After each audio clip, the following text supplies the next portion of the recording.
여러분 안녕하십니까? 오늘 저희는 히브리서 12장을 함께 보겠습니다. 12장의 제목을 예수를 통해 이룬 곳이라고 붙여보았습니다. 먼저 전체 내용을 요약합니다. 영적 축복을 누려야 할 이들 가운데서 에서와 같이 망령된 자가 있는지 살펴야 한다. 그들은 하나님의 약속의 가치를 기억하지 못하고 그리스도를 잃어버려 하나님의 은혜를 버린 이들이다. 그들과 다르게 우리는 하나님 앞에 이르러 그분을 대면하여 볼 이들이고 우리의 심판자 되신 그분 앞에 그리스도를 통해 서게 될 이들이다. 초림을 통해서 세상을 진동하신 주께서 재림을 통해서 또다시 진동케 하시고 우리로 흔들리지 않는 나라를 얻게 하실 것이다. 히브리서 12장의 내용을 네 부분으로 구분해 볼 수 있겠습니다. 12장 3절부터 13절, 그리고 둘째는 14절, 17절, 그리고 세 번째는 18절부터 24절, 네 번째는 25절부터 29절, 이렇게 나눌 수 있겠습니다. 먼저 3절부터 13절의 내용을 보면 징계를 신실하게 참으라는 권고를 주고 있습니다. 하나님께서 우리의 유익을 위하여 그의 거룩하심에 참여케 하시려고 징계를 허락하시기 때문에 신실하게 참아 연단받는 자들은 의의 평강한 열매를 맺으리라고 기록합니다. 14절부터 17절은 영적 축복을 누리도록 살펴야 할 이들의 모습을 이야기합니다.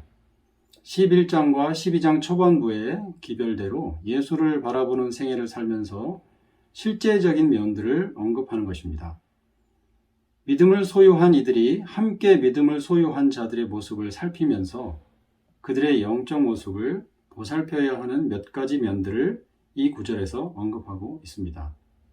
14절은 모든 사람으로 더불어 화평함과 거룩함을 좇으라고 권고합니다. 15절부터 17절에는 하나님의 은혜에 이르지 못하는 자가 있는지, 그리고 두 번째는 쓴 뿌리가 나서 괴롭게 하고 더러움을 입을까, 또 세 번째는 음행하는 자가 있는가, 네 번째는 에서와 같이 망령된 자가 있는지 살펴야 함을 말하고 있습니다. 그런데 여러 가지 영적 상태에 있는 이들의 대표적인 모습이 16절, 17절에 설명하고 있는 에서와 같이 망령된 자들입니다. 에서가 왜 망령된 자일까요? 장자권을 팥죽 한 그릇에 팔았던 에서의 신앙의 어떤 모습이 망령된 자로 그렇게 되지 않도록 믿음을 가진 이들을 독려해야 하는 것일까요? 창세기에 등장하는 에서와 야곱의 이야기를 통해 야곱과 에서의 신앙의 핵심에 대해서 잠깐 보겠습니다. 창세기 25장 27절에 보면 야곱의 신앙을 이렇게 표현했습니다. 그 아이들이 장성하매 에서는 익숙한 사냥꾼인 고로 들 사람이 되고 야곱은 종용한 사람인 고로 장막에 거하니, 여기 종용한 사람의 원어는 탐입니다. 그 의미는 완전한, 건전한, 착실한의 의미를 가지고 있습니다.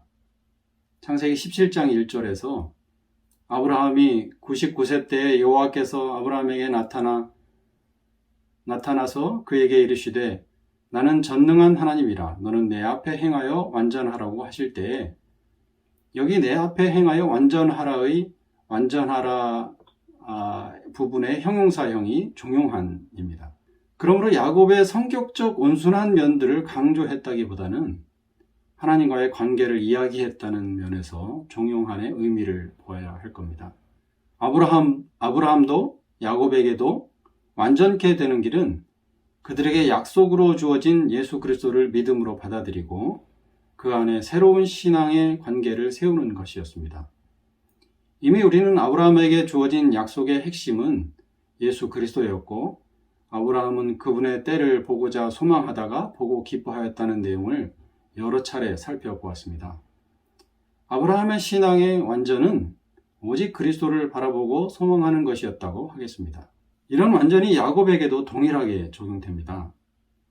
아브라함과 아버지 이삭에게 흘러온 언약의 말씀은 분명 두 자녀에게 중요한 면으로 교육되어졌을 것입니다.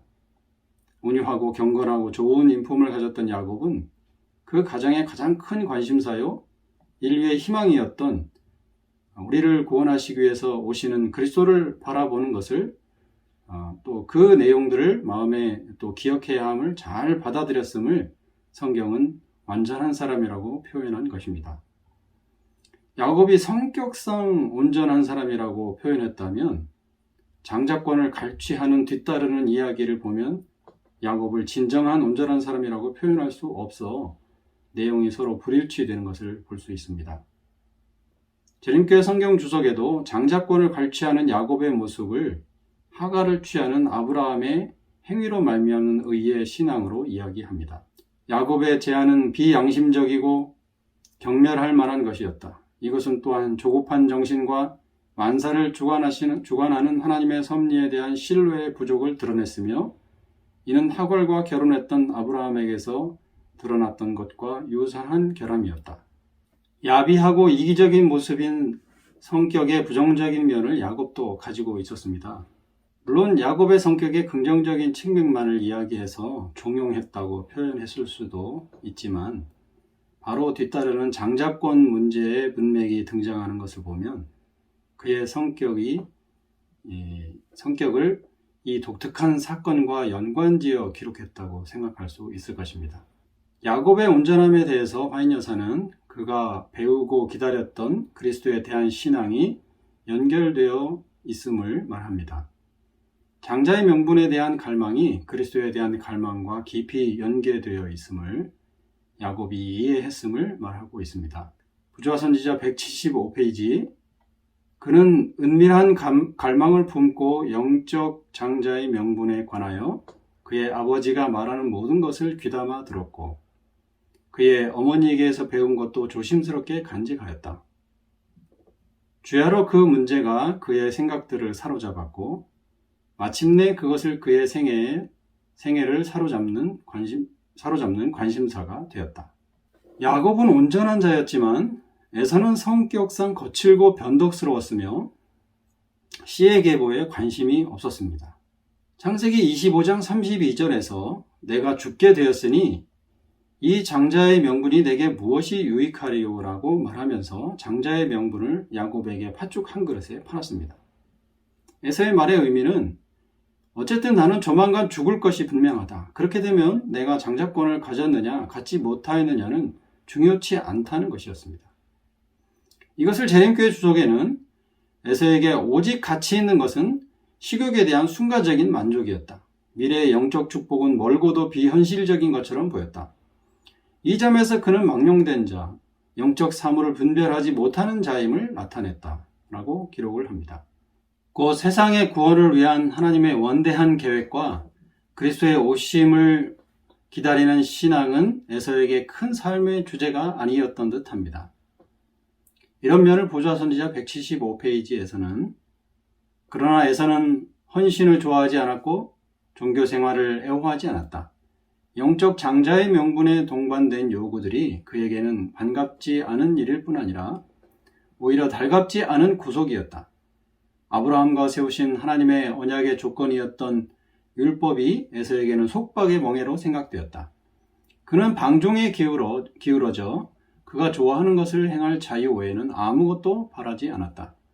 그에게는 권세와 복이 잔치와 연락이 행복의 전부였다. 그는 그의 거친 방랑 생활에 제재받지 않은 자유 가운데서 자만하였다.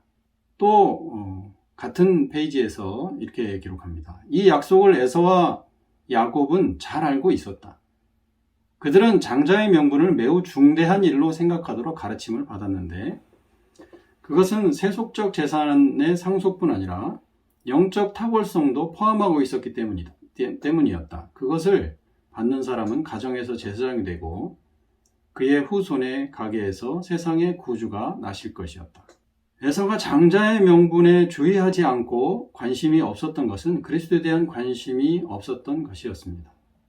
아브라함 가게의 장자의 명분의 핵심은 그리스도께서 그 자손으로 탄생하시는 것이었습니다. 그분의 오심이 이 땅의 모든 사람에게 어떠한 영향력을 주고 생명을 허락하게 되는지 에서와 야곱은 배웠지만 에서는 그것에 관심을 두지 않았던 것입니다. 그는 자신의 인생을 살고 싶었습니다. 나중에 장자의 명분을 다시 탐한 것을 보면 자신의 이익에는 관심이 있었지만 예수께서 오시는 것에 대해서는 관심이 없었습니다.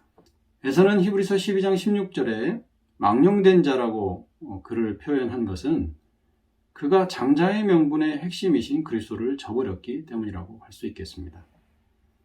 그래서 영적 축복을 누리도록 주변 사람들을 살필 때에 에서처럼 그리스도를 실어버리지 않고 그 시야에서 그분을 바라보지 못하는 그런 사람이 있는지 살펴야 함을 강조하고 있는 것입니다.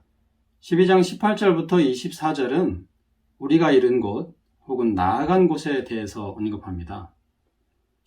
우리가 이른 곳은 광야의 이스라엘이 이른 곳과 같지 않습니다. 우리는 그들이 있던 곳에 서 있지 않습니다. 그들은 어디에 있었을까요?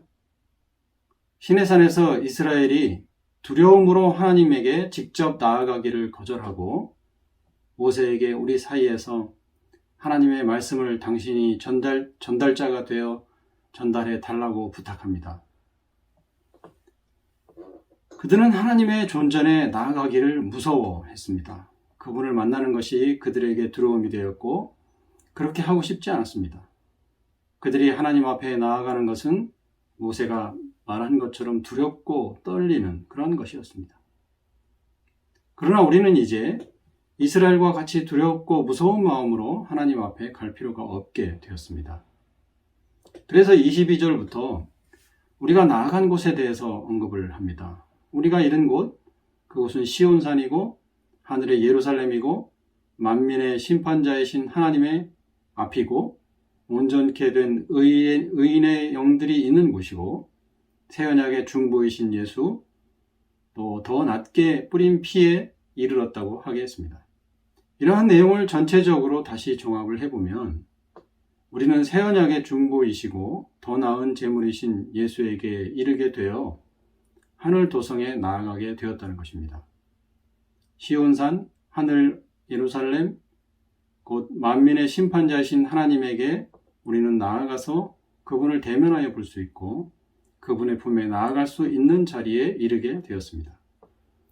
그것은 새 언약의 중보이신 예수와 아벨의 피보다 더 낮게 뿌린 피인 예수의 피를 통해서 그곳에 이르게 된 것입니다.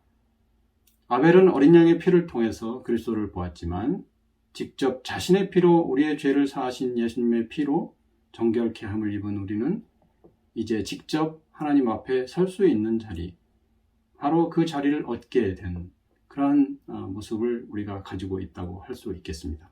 또한 우리가 이를 곳은 만민의 심판자이신 하나님 앞입니다. 이곳은 미래의 심판의 모습을 묘사하고 있습니다. 심판자이신 하나님께서 기록들을 근거로 심판을 주재하실 것입니다. 그리고 심판의 결과로 백성은 나라를 얻을 것입니다. 예수께서 이 심판의 기초와 중심이 되십니다. 그분은 새 언약의 중보로서 더 나은 제물의 피로써 우리를 심판자이신 하나님 앞에 능히 서게 하실 것입니다. 12장 25절부터 29절은 흔들리지 않는 나라에 대해서 이야기를 하는데요. 이 부분에서는 하늘에서 경고하신 분을 거역하지 말고 땅만 아니라 하늘도 진동하실 분의 세우실 흔들리지 않는 나라를 기억할 것을 설명합니다. 학개서 2장 6절에서 나 만군의 여호와가 말하노라 조금 있으면 내가 하늘과 땅과 바다와 육지를 진동시킬 것이라고 하심으로 초림하시는 만국의 보배이신 그리스도의 임재를 드러냈습니다. 이 구절을 바울은 인용합니다. 그래서 26절에서 또 한 번 진동케 하심을 말합니다.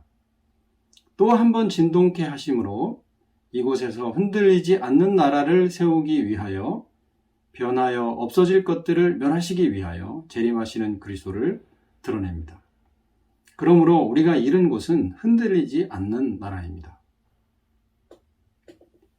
우리는 망령된 자들과 같지 않은 이들로서 우리가 이른 곳은 새 언약의 중보이신 예수와 그분의 보혈을 통해서 아버지와 대면하여 직접 만나는 자리입니다.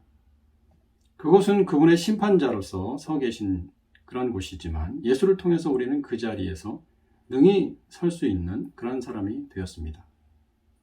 그 나라를 세우기 위해서 예수께서 또 한 번 세상을 진동케 하실 것이고 그분은 흔들리지 않는 나라를 세울 것입니다. 그리스도를 통해서 그곳에 모두 이르게 되는 우리가 되었으면 좋겠습니다. 감사합니다.